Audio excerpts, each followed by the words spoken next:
Ya, videonya tadi terputus lagi, jadi harus bikin rekaman lagi, melanjutkan yang tadi. Hari ini cukup menguji kesabaran ya. Dari tadi nih kendalanya macam-macam. Baik, saya lanjutkan kembali.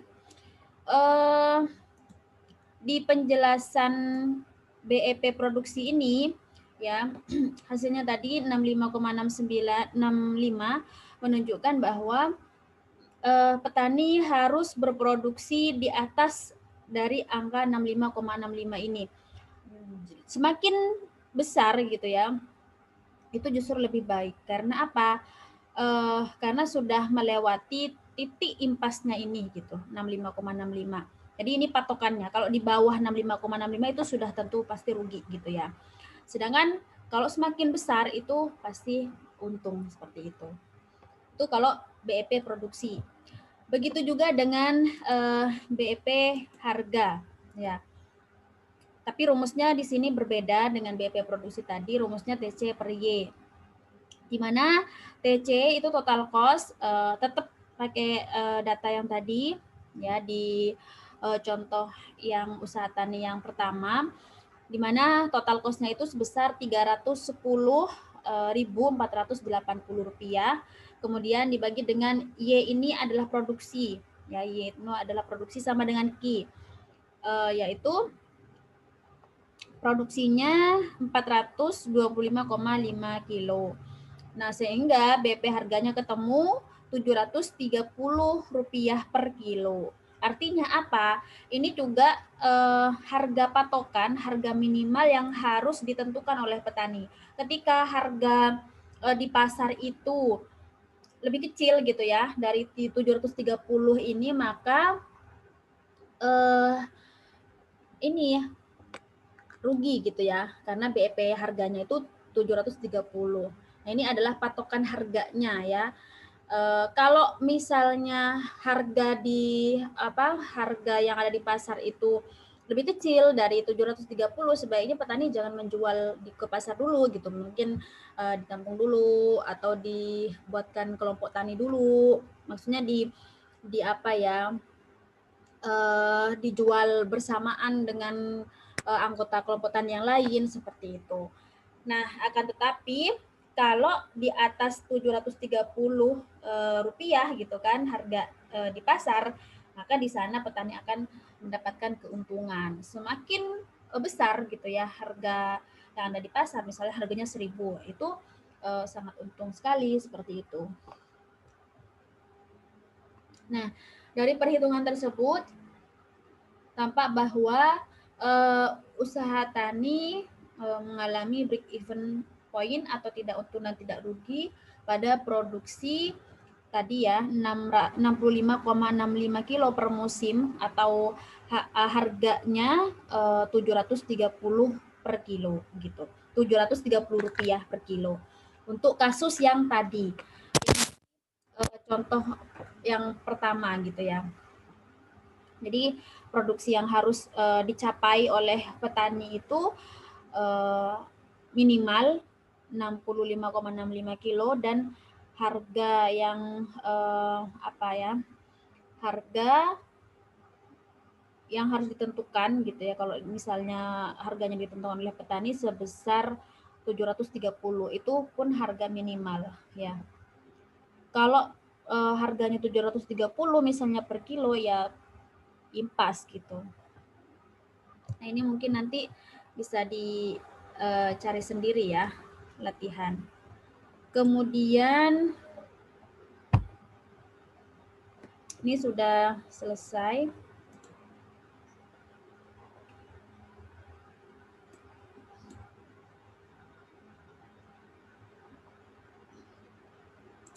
Saya akan mencoba menjawab pertanyaan yang masuk di Google Classroom ya, di mana pertanyaannya itu dari kelas A. Mungkin nanti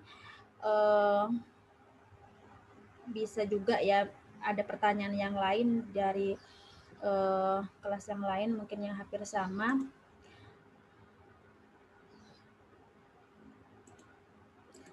Nah, untuk materi yang tadi, materi saya tentang analisis biaya dan pendapatan, tentunya mungkin masih banyak yang bingung karena tadi suaranya tidak jernih juga. Yang pertama tadi, maka silahkan ditanyakan gitu ya. Ditanyakan, kalau misalnya nggak ngerti jangan disimpan, karena ketika kalian nggak paham sekarang, bisa jadi kedepannya, materi-materi kedepannya itu semakin nggak paham. Silahkan ditanyakan gitu ya. Oke, kemudian ini pertanyaan yang ada di Google Classroom dari Alvia. Ingin bertanya, Bu, mengapa hal kecil seperti mengeluarkan biaya bahan bakar, mesin pertanian, dan lain sebagainya itu sangat berpengaruh besar gitu ya. Apa solusinya, Bu, supaya para pelaku usaha tani ini tidak membuat sepele biaya tersebut? Ya, biaya-biaya tadi itu kalau di dalam usaha tani ya, kalau kita analisis secara benar gitu kan, dari sisi ekonominya, jangan sampai ada biaya yang tidak diperhitungkan gitu ya. Karena kalau di dalam ekonomi itu semua biaya-biaya itu harus diperhitungkan agar benar-benar ketemu keuntungannya berapa. Jangan-jangan selama ini kita anggap untung gitu kan, ternyata kalau semua biaya itu dimasukkan ternyata rugi misalnya. Makanya petani kenapa selama ini dia meremehkan gitu ya, atau membuat sepele hal tersebut, karena tidak ada mungkin yang memberikan informasi itu gitu ya. Jadi mindsetnya petani itu dia mendapatkan mendapatkan uang dari hasil penjualannya aja itu sudah senang gitu. Karena selama ini petani merasa ya hidupnya dia itu, atau mata pencahariannya dia itu, atau pekerjaan utamanya, atau bahkan hidupnya dia itu ada di pertanian gitu ya. Jadi pertanian dengan kehidupannya dia itu sudah nyatu, sehingga dianggap itu bukan usaha yang dia itu harus, atau orientasinya itu harus untung gitu. Tapi dia merupakan pekerjaan yang dia harus lakukan gitu kan, karena udah nggak ada pekerjaan lagi gitu kan. Dan mungkin mikirnya begini, karena dari hasil pertaniannya ini mungkin rata-rata pada tanaman pangan seperti padi, jagung, dan lain sebagainya, tanaman yang dikonsumsi langsung gitu ya, sudah mendapatkan hasil taninya untuk dimakan itu saja sudah alhamdulillah gitu, sudah syukur gitu kan. Makanya ya dianggap itu biaya yang harus dia keluarkan gitu, karena untuk mendapatkan makanan itu ya. Jadi hasil taninya itu kan nanti akan dikonsumsi misalnya oleh petani, dikonsumsi. Nah, untuk mendapatkan hasil tani itu dia harus membayar biaya-biaya ya, supaya dia mendapatkan hasil pertaniannya itu untuk dikonsumsi gitu. Sehingga untuk dijual pun itu tidak menjadi orientasi utama seperti itu. Ya, rata-rata kan petani begitu. Maka dari itu, yang pertama solusinya disampaikan kepada petani bahwa semua pengeluaran ini kalau untuk usaha tani ya. Kalau untuk usaha tani mungkin petani bisa melakukan itu gitu. Tetapi kalau untuk usahanya itu untuk dikonsumsi gitu kan, untuk dikonsumsi sendiri, dan ketika dijual itu pun hanya sisa-sisanya gitu kan, sisa dari dikonsumsi, maka itu dijual. Itu mungkin petani tidak akan memperhitungkan itu seperti itu, karena dia pikir tadi untuk dimakan saja dapat dapat hasil taninya untuk dimakan saja itu sudah syukur alhamdulillah seperti itu. Kemudian yang dari Adriana menanyakan bahwa kenapa barang impor itu lebih murah gitu ya.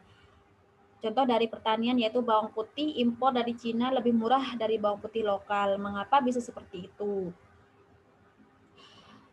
Nah, kita lihat ya, kalau di luar gitu ya, di pertanian di luar negeri, Itu kenapa biayanya lebih murah? Karena mereka melakukan usaha tani itu dengan efisien. Maksudnya gimana? Jadi untuk mendapatkan produksi yang banyak, yang melimpah, itu mereka tidak mengeluarkan biaya besar gitu. Ya, jadi sudah efektif juga efisien gitu. Ya, misalnya mungkin lahan di luar negeri itu misalnya tidak seperti di Indonesia. Di Indonesia itu kan lahannya sempit-sempit gitu kan, dan itu tidak bisa apa ya, tidak bisa menggunakan mesin misalnya. Kalau sempit-sempit kemudian berbatu, itu kan kalau menggunakan mesin itu mungkin tidak bisa menggunakan mesin yang sangat canggih gitu kan, karena ada keterbatasan di sana. Tetapi kalau di luar negeri, ya di Cina misalnya tadi, ketika lahannya dalam bentuk hamparan luas gitu kan, itu untuk mendapatkan untuk mendapatkan produksi yang melimpah itu di sana sangat gampang seperti itu. Ketika menanam misalnya hanya menggunakan satu orang tenaga kerja, kemudian mesinnya yang jalan, satu hari aja mungkin sudah selesai gitu ya.